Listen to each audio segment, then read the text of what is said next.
Hey y'all, welcome back to the internet. This is Avery and my co-host Beckett. Design 264, Pandemic Edition. Today, clouds. This week, clouds.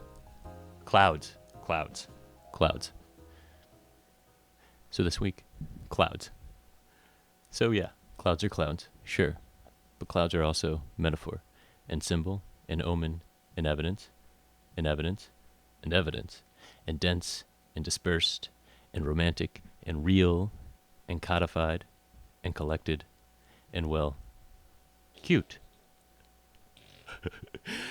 Clouds are things in the sky, sure. Accumulations of liquid, suspended in gas, invisible vapors, taken with the chill, shiver into droplets of liquid that come together to make a mass that hovers above us, or below us, or around us, or through us.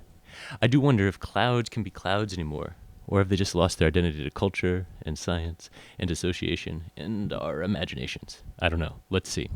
So clouds are things in the sky. Dope. We got that.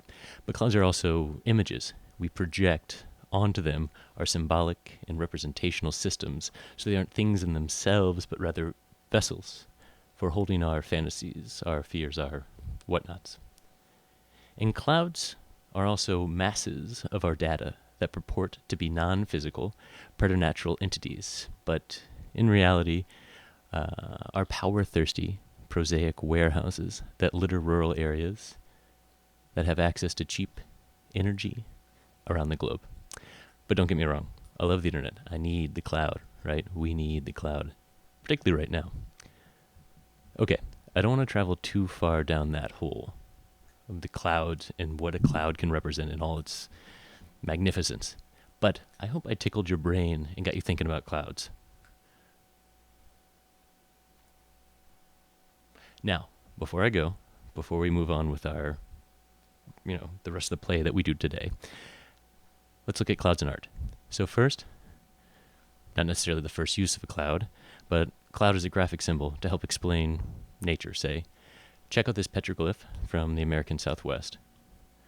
A personification of a cloud with a face from how many hundreds of years ago. Interesting. Something we're familiar with now, too, maybe in video games. How about clouds in the Renaissance? So Renaissance painters that we looked at earlier in the class, right, about using their skills in linear perspective and pushing paint around both on a canvas and on panels, but also in reliefs in, say, a church, are going for this realism that they could use to communicate the essence or the power of God or some religious entity within a space of worship. So God embedded in these billowing bathtubs of clouds is something you would see in potentially a Renaissance cathedral or chapel, right? Commissioned works of clouds. Romanticism, skipping around a little bit. So this is the article that I linked to in the Canvas page, but check out Luke Howard, who was a pharmacist and amateur meteorologist in London, who just got super jazzed on clouds at the end of the 1700s, early 1800s, and came up with a classification system, something that we hadn't had before with clouds until that time, or at least not as popularized as he made it then. He used Latin terms, so stratus, cirrus, cumulus, and somehow applying language to these things that we've seen in the sky, these mutable plastic things, all of a sudden fix them a bit, right? And turn them into a Latin-based language system. 1 second. He dropped his banana. So someone who was influenced by that, John Constable, who did a series of cloud studies in plain air, where he was out at a heath somewhere, or wherever, I think a heath, and just started painting the sky and the clouds in it. And instead of using a mind's eye image of a cloud, he painted what he saw. Someone who sort of reacted against that, Caspar David Friedrich, and maybe you've seen this image before. It's usually associated with the sublime, the man, the explorer looking out into the depths of the unknown, the ethereal landscape that is overwhelming and all-consuming and beyond belief. It is sublime.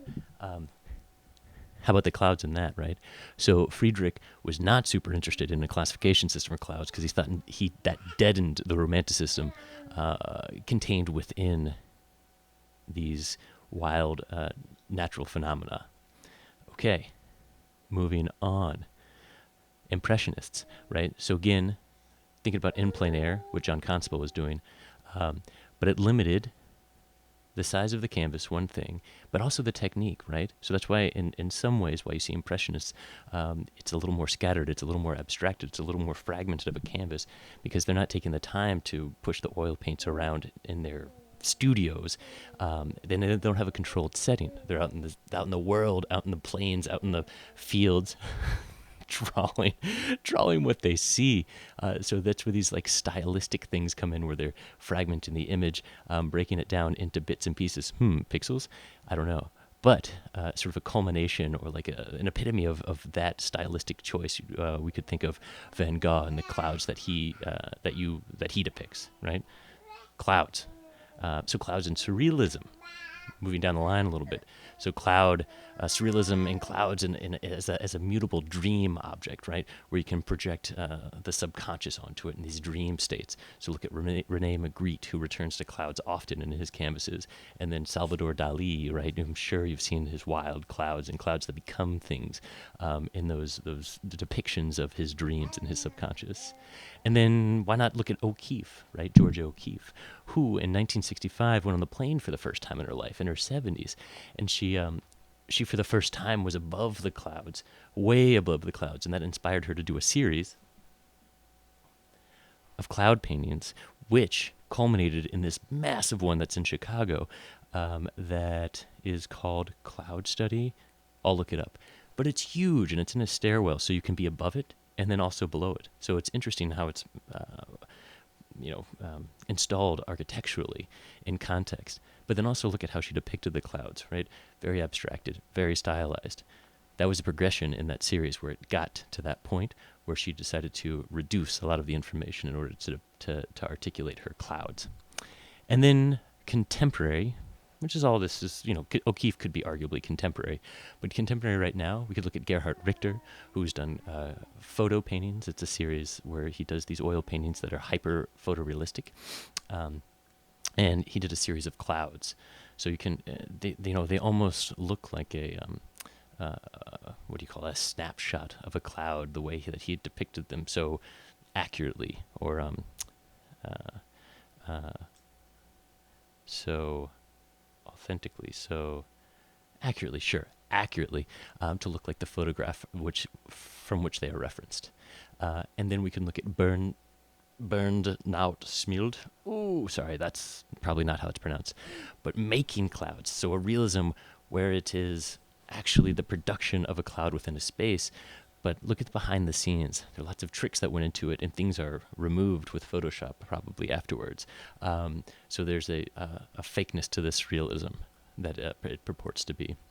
And then finally, the stories, our unit converges, where we've looked at some of the sprites and things that live in video games, and then clouds, and particularly Corey Archangel, who's an artist in the early 2000s, hacked a Nintendo Super Mario cartridge,